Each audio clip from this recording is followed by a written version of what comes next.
네, 반갑습니다. 우리 2025년도 마지막 속회공과 교육을 함께 나누도록 하겠습니다. 기도함으로 제가 시작하겠습니다. 하나님, 복된 날을 허락하여 주시니 감사합니다. 2025년도가 엊그제 시작한 것 같은데 벌써 마지막 속회공과 교육을 앞두고 있습니다. 하나님, 한 해 동안 생명과 건강 주신 은혜를 감사합니다.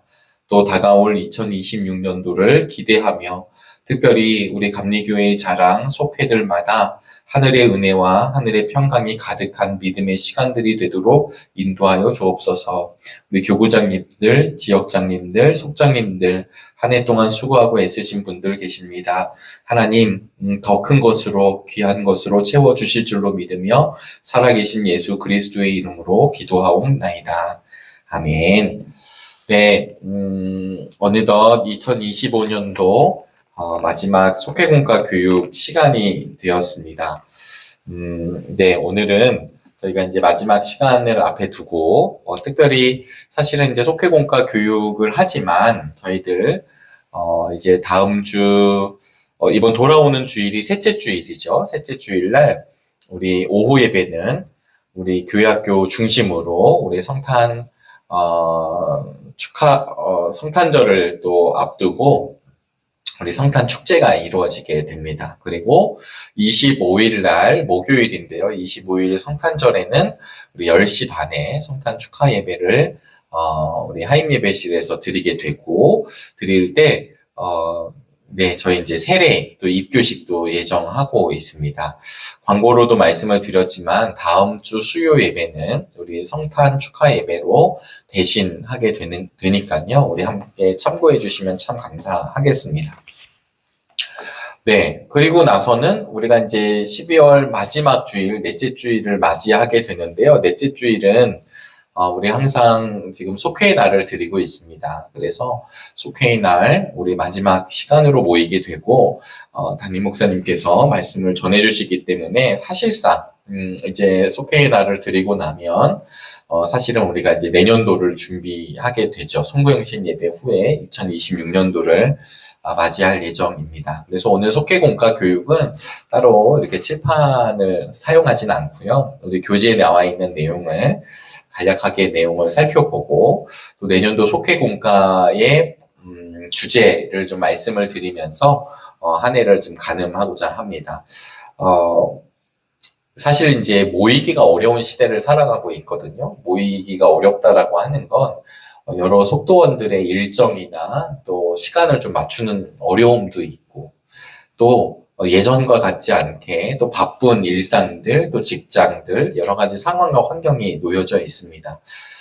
그러면서도 더 많은 속회 모임이 이루어지기를 소망하는 마음으로 우리 정릉교회는 매월 넷째 주일날 속회의 날로, 그래서 그 주일에 더 많은 분들이 함께 모여서 저희들이 처음에는 각 속회별로 모임을 가졌다가 올해에는 함께 모여서 연합으로 속회 예배를 드리고 그 속회의 날 전후로 우리 각 속회별로 또 모임을 이어가고 있습니다. 많은 분들이 참석하고 계시고요. 그리고 그 참석하는 가운데 많은 은혜 나눔들도 있습니다.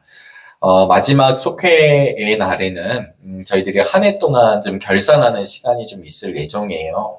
그래도 최선을 다해서 모인 팀들, 또 말씀을 읽으신 분들, 또 전도하신 팀들, 그래서 우리가 늘 있어 왔고 예전에는 연합 속회로 금요일 날 모여서 저희들이 그런 한 해를 결산하는 시간이 있었는데요. 돌아오는 우리 주일에는 우리 성탄절을 맞이하는 시간을 보내고 12월 넷째 주일, 송년주일이 되겠죠. 송년주일에는 우리 속회별로 모여서 그동안의 사랑과 나눔을 감사하고 또 한 해를 결산하고 또 새로운 한 해를 바라보는 그런 믿음의 시간이 되시기를 바라겠습니다. 우리 마지막 속회공과가 되네요. 52과입니다. 독생하신 하나님이 나타내셨느니라. 요한복음에 있는 말씀을 가지고 우리 속회공과 마지막이 이루어지거든요. 아무래도 요한복음에 있는 말씀은 에고 에이미, 나는 뭐뭐다라고 하는 놀라운 특징을 갖고 있어요. 우리 예수님께서 하나님 되심을 요한복음을 통해 말씀해 주고 계신데, 그거보다 놀라운 사실 중에 하나는 무엇이냐면 그 하나님이신 예수 그리스도가, 예수님이 이 땅에 오셨다라고 하는 것입니다. 독생하신 하나님이 나타내셨느니라. 그리고 우리가 인류의 역사, 그리고 우리 성경의 역사를 바라보면 하나님의 창조 이후에 죄가 들어옴으로 말미암아 하나님과 피조물 사이, 하나님과 인간 사이에 틈이 벌어져 있어요. 이 틈이 벌어져 있는 상황 속에서 하나님은 이 간격 속에서도 하나님의 구원 계획을 가지시고 하늘에 하나님의 아들이신 예수 그리스도를 이 땅에 보내주십니다. 우리가 늘 고백하지만 죄라고 하는 것은 어떤 윤리적이고 도덕적이고 그런 죄가 있느냐 없느냐, 우린 그걸로 사실은 나눌 때가 참 많잖아요. 그래서 그것이 없으면 마치 나는 깨끗한 사람이고 그것이 있는 사람은 깨끗하지 않은 것처럼 우리가 느껴지지만, 성경에서 말씀하고 있는 죄라고 하는 건 하나님을 향한 중심이, 우리의 중심이 흐트러진 것이죠. 그러니까 이 중심이 하나님과 함께하지 못하는 것, 그래서 이 죄의 간격으로 말미암아, 죄로 말미암아 생긴 간격이 우리의 삶을 결국은 영원한 멸망의 삶으로 이어갈 수밖에 없습니다. 이것을 죽을 수밖에 없는 존재다, 이렇게 이야기를 하죠. 하나님은 그런 인간을 얻기 위해서, 다시 구하기 위해서 하나님께서는 이 땅에 독생자이신 예수 그리스도를 보내주셨고요. 우리 주님을 믿는 자들에게 영원한 생명을 약속해 주셨다라고 하는 핵심적인 내용이 요한복음을 통해 말씀이 전개되고 있습니다. 그러니까 요한복음에서 사실 하나님의 큰 일이라고 하는 것은 보내신 예수 그리스도를 믿는 것이에요. 근데 우리가 가끔 믿는다라고 하는 이야기를 할 때마다 좀 이렇게 좀 생각해 볼 수밖에 없는 게 뭐냐면, 믿어? 나 믿는데. 이게 입술로 제가 지금 믿는다고 이야기를 하잖아요. 그런데 지금 이 믿음이라고 하는 것은요, 그냥 내가 믿어, 이렇게 고백한 믿음이 아니에요. 이 믿음은 내 전 존재로 화답한 믿음입니다. 그러니까 내가 그분을 믿는다라고 하는 건 반드시 무엇이 수반되냐면, 믿기 때문에 나의 삶이 그분과 함께 하는 것입니다. 그러니까 다시 뒤집어서 이야기를 하면, 내가 믿는다고 이야기하면서도 내 삶과 행동과 내 모든 것들이 변하지 않고 있다면 그게 정말 믿는 것인가? 라고 반문할 수밖에 없겠죠. 믿음과 행함이 따로 놓여져 있는 것이 아니라 진짜 내가 저 분을, 우리 주님을 사랑하고 믿음으로 나아간다면 그 믿음으로 말미암아 하나님이 허락하신 생명의 길에 놓여진 자가 되는 것을 요한복음이 설명해 주고 있습니다.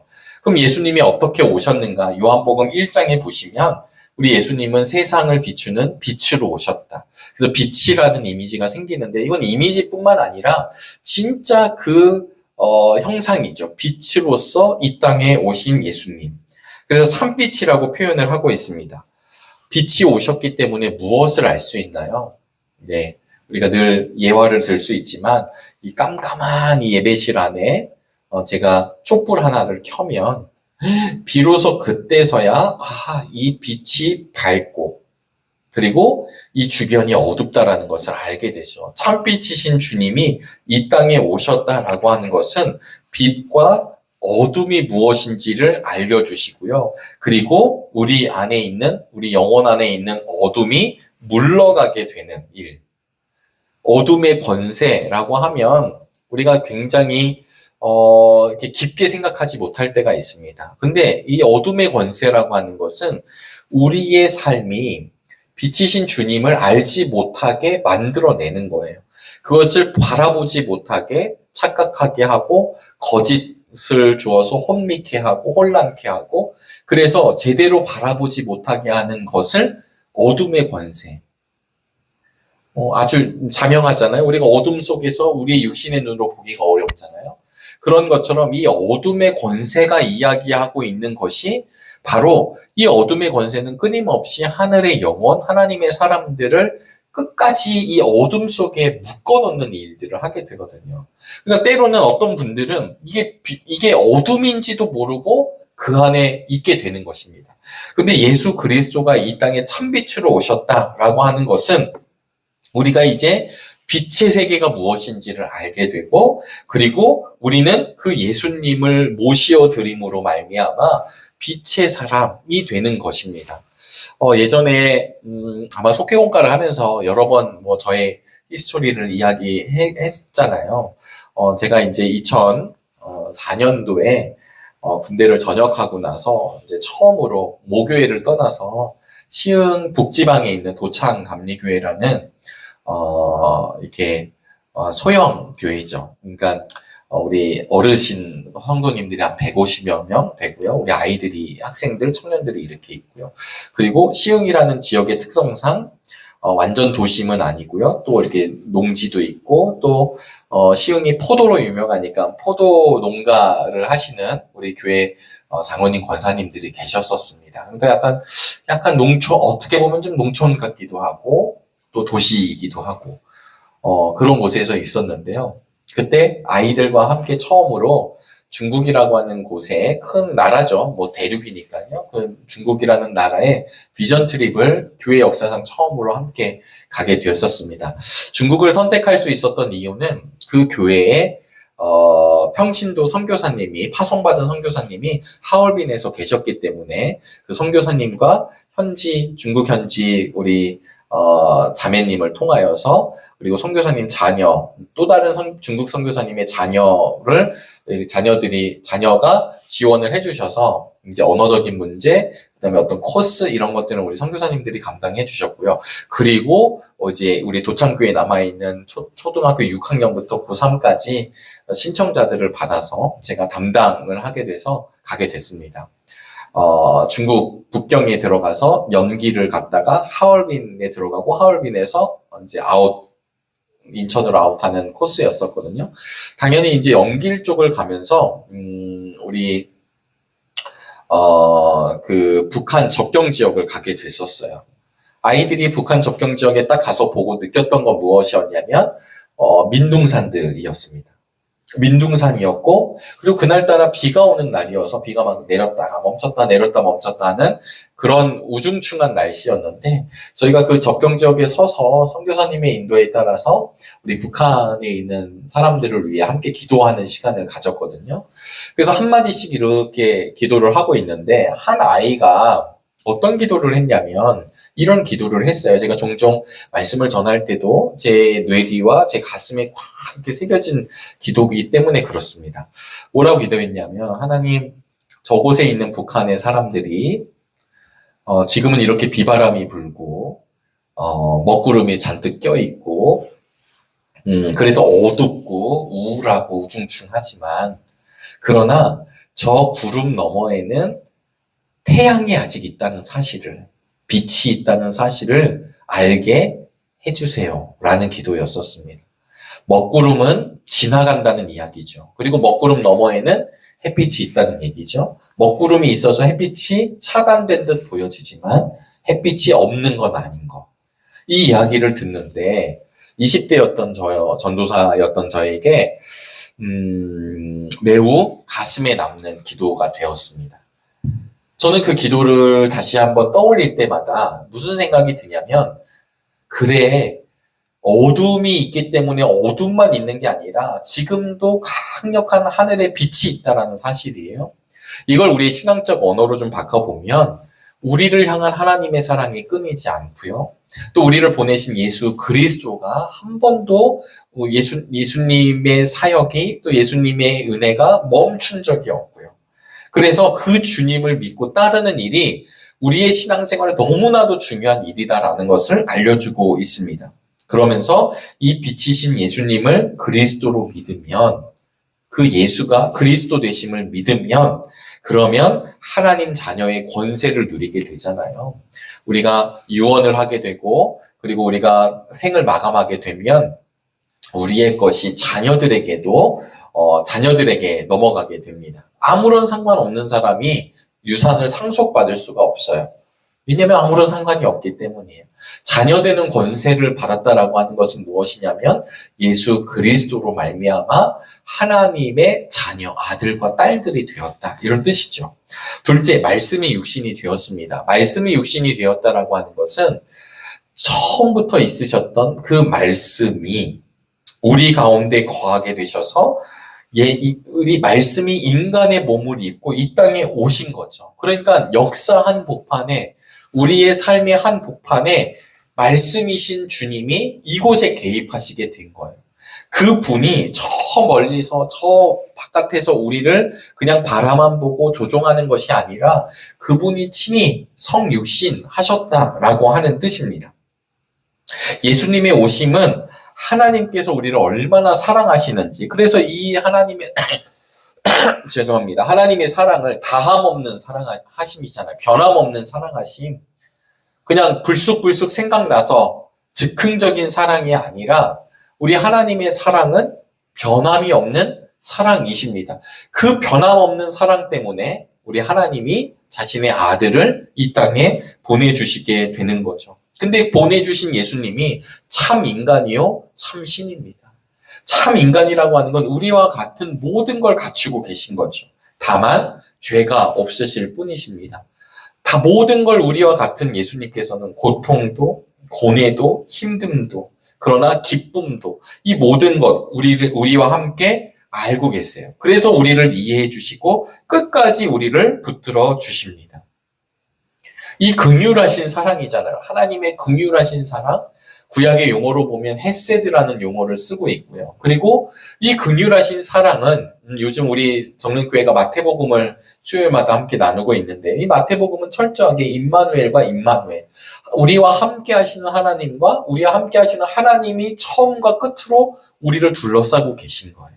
그러니까 한 번도 이탈되지 않는 하나님의 놀라우신 사랑을 뭐라고 표현했냐면 말씀이 육신이 되었다. 그분이 역사 가운데, 역사 한복판에 가장 어두울 때 이 땅에 내려오시게 된 거죠.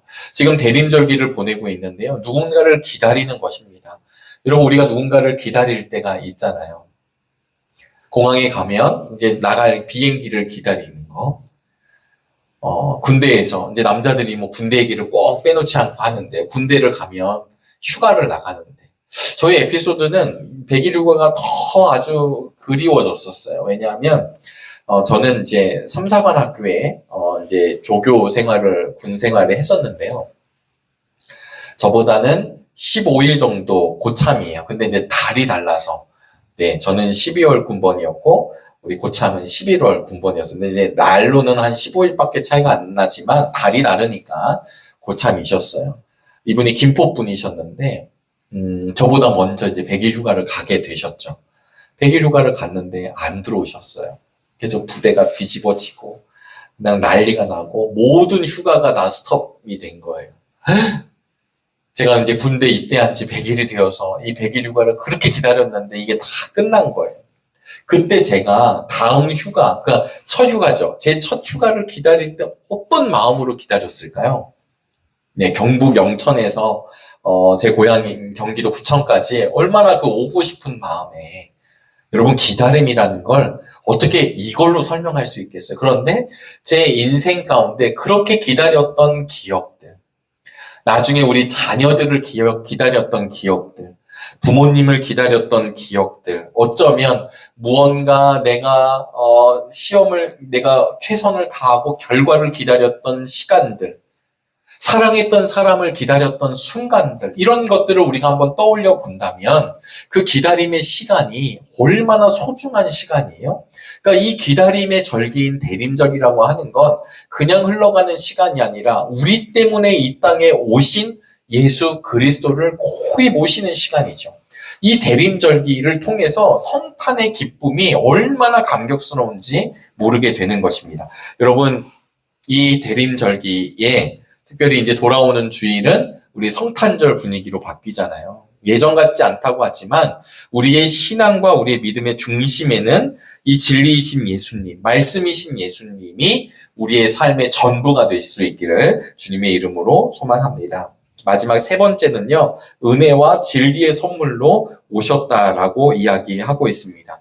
우리 올 한 해 속회공과의 특징 중에 하나는 세 번째 대지가 우리 한국 기독교 역사 속에 예수님이었기 때문에 우리 한국교회 역사들을 많이 소개해 주셨습니다.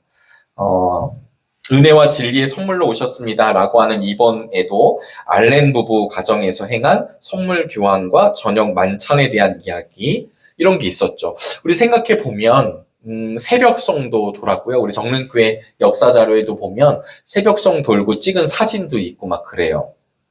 지금은 이제 없죠. 힘들죠. 왜냐하면 민원도 들어가고 옛날엔 종도 쳤던 기억이 있습니다. 그런데 그렇게 했었던 이유가 무엇일까요? 그것은 이 성탄절이 기쁨의 자리이다라는 것을 함께 나눈 거죠. 복된 소식을 전하고요. 선물도 교환하고요. 네, 저희 중학교, 고등학교 때에도 성탄 전야에 모여서 함께 선물 교환도 하고 전달도 하고 여러 가지 활동들을 했었잖아요. 여러분 그 일을 하는 이유는 뭐냐면 우리의 삶 가운데 중요한 축제와도 같은 일이 벌어진 거예요. 왜냐하면 영원히 끝날 수밖에 없던 우리 인생 가운데 그분이 오셨기 때문입니다. 성탄절은 예수님의 오심을 축하하는 날로 끝나는 것이 아니라 세 번째 대지인 것처럼 은혜와 진리를 우리에게 선물로 주셔서 마땅히 하나님의 사람으로, 마땅히 주님의 제자로, 마땅히 성도의 길을 걸어갈 수 있도록 하나님께서는 우리에게 초대하셨고 선물을 주셨다라는 것을 기억하실 수 있게 되기를 간절히 바랍니다. 이제 속회의 날, 이 본문을 가지고, 이 본문을 중심으로, 이제 또 말씀이 전해지고 함께 하게 될 텐데요. 뿐만 아니라, 우리 예수님을 항상 중심에 모시는 사람들이 있잖아요. 올 한 해가 그러했던 것처럼. 그러나 또 때로는 부족하고 연약했던 것들이 있다면 하나님 앞에 다시 한번 고백하고 하나님 주신 힘으로 내년 한 해는 새로움으로 전진할 수 있게 되기를 주의 이름으로 축원합니다. 네, 2026년도 속회공과가 발행이 되었습니다. 우리 지난주 주보회에서부터도 교회에서도 현재 하늘 양식과 우리 속회공과를 판매하고 있습니다. 여러분, 물론 속장님들이 이렇게 내용을 전하시고 말씀을 함께 나누지만 우리 속도원들도 이 속회공과를 하나씩 가지고 계셔서 함께 때가 될 때마다 말씀을 보면 참 좋겠다라는 생각을 갖게 됩니다. 특별히 2026년도 속회공과는요. 신앙의 그루터기, 믿음의 사람들, 그래서 인물 중심의 속회공과가 전개가 됩니다. 그래서 우리 교육국을 통해서 제가 이렇게 들은 바로는 3개년으로 시작이 되는데 2026년도에는 믿음의 사람들, 2027년에는 소망의 사람들, 2028년도에는 사랑의 사람들. 그래서 인물 중심을 하되 믿음, 소망, 사랑이라고 하는 이 구조를 가지고 속회공과가 쓰여지게 될 이야기입니다. 그러니까 믿음, 소망, 사랑을 요약하면 기독교의 핵심, 이 기독교 신앙의 핵심 가치를 가지고 특별히 여기에 맞는 믿음의 사람들을 소개하고 그것을 말씀과 접목시켜서 속회공과가 이루어질 내용입니다. 그래서 우리 2026년도 제가 이렇게 목차를 쭉 보니까요. 믿음이라고 하는 것에 대해서 어떻게 이야기하고 있는지 믿음에 대해서 설명을 해주고 그 다음에 이 믿음의 사람들 사르밧 과부도 나오게 되고 엘리야의 믿음, 룻과 보아스의 믿음, 능력을 주시는 하나님, 여룻바알의 믿음 이런 식으로 우리 아마 속회공과를 하고 나시면 우리 성경 인물들에 대해서 더 많이 가슴에 새길 수 있는 시간이지 않을까 싶습니다. 특별히 믿음, 소망, 사랑, 믿음으로 시작을 하게 되는데 우리 지금까지도 잘 걸어오셨지만 내년 한 해 믿음으로 더 충만해지고 믿음으로 더 성장하고 믿음으로 더 성숙해지고 믿음이 주님 보시기에 기뻐하는 믿음이 되는 은혜의 한 해가 되시기를 주님의 이름으로 축복합니다. 우리 한 해 동안 수고 많으셨습니다. 우리 내년도 속회공과에 대해서는 어떻게 교육을 하고 어떤 방법을 할지는 조금 저도 기도하고 연구하도록 하겠고요. 후에 지역장님들과 논의를 좀 거치고 또 우리 담임 목사님과 공유 나누고 난 뒤에 우리 속회공과 교육에 대해서도 조금 더 많은 분들이 참여하고 함께 할 수 있는 방향으로 같이 연구하고 전개하면 좋을 것 같습니다. 올 한 해 우리 함께 속회공과 교육 나눠주심에 감사드리고요. 그 수고에 감사를 드리고, 그리고 하나님 주신 생명과 건강 가지고 마땅히 하늘의 사람으로 승리하시게 되기를 주님의 이름으로 축복합니다. 제가 기도함으로 우리 2025년도 속회공과 모든 교육을 마무리하도록 하겠습니다. 제가 기도하겠습니다. 하나님, 한 해를 시작하게 하시고 한 해를 마무리하게 하신 하나님의 섭리와 은혜를 바라봅니다. 우리에게 생명, 건강 주셔서 마땅히 속회를 위하여 일하게 하시고 마땅히 속회에 귀한 식구들과 성도들과 삶을 나누게 하시니 감사합니다. 무엇보다도 말씀대로 살아갈 수 있는 힘과 지혜와 용기 더하여 주시고 올 한 해를 잘 갈무리하고 새로운 한 해, 특별히 믿음의 사람들이라고 하는 주제로 열어질 때 우리가 그 믿음의 사람들이 될 수 있도록 성령의 충만한 은혜를 허락하여 주옵소서. 모든 것 감사드리며 살아계신 예수 그리스도의 이름으로 기도드리옵나이다. 아멘.